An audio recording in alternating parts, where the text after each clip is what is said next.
Hey friends, this is Tammy with the Armored Christian, and we're reading the Bible in a year. Today's day 5, and we're on Genesis chapter 17. Abram is named Abraham. When Abram was 99 years old, the Lord appeared to him and said, I am El Shaddai, God Almighty. Serve me faithfully and live a blameless life. I will make a covenant with you, by which I will guarantee to give you countless descendants.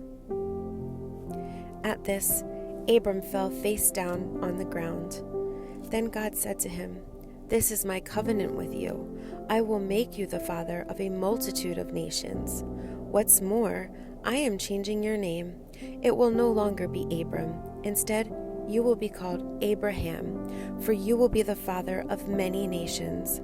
I will make you extremely fruitful. Your descendants will become many nations, and kings will be among them. I will confirm my covenant with you and your descendants after you, from generation to generation. This is the everlasting covenant. I will always be your God and the God of your descendants after you, and I will give the entire land of Canaan, where you now live as a foreigner, to you and your descendants. It will be their possession forever, and I will be their God. The mark of the covenant. Then God said to Abraham, Your responsibility is to obey the terms of the covenant.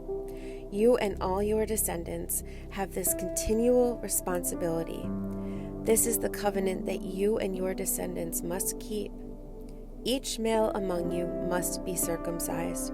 You must cut off the flesh of your foreskin as a sign of the covenant between me and you.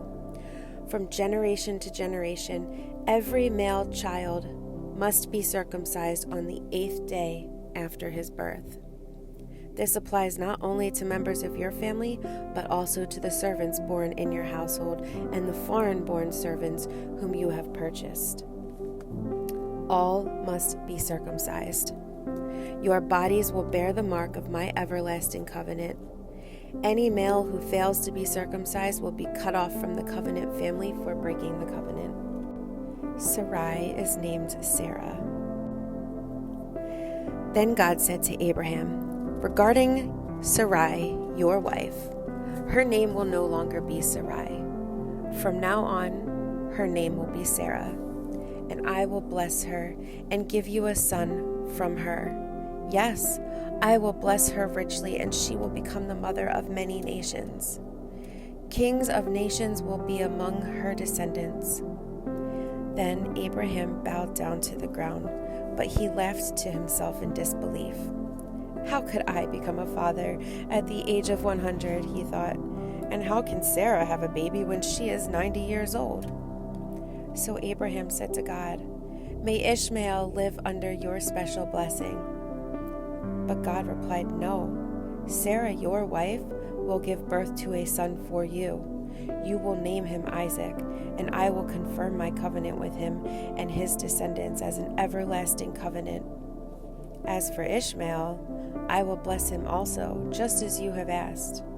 I will make him extremely fruitful and multiply his descendants. He will become the father of 12 princes, and I will make him a great nation.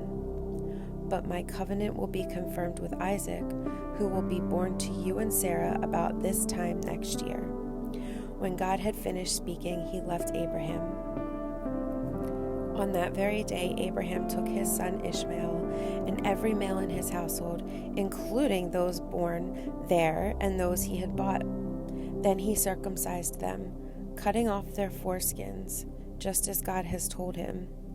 Abraham was 99 years old when he was circumcised, and Ishmael, his son, was 13.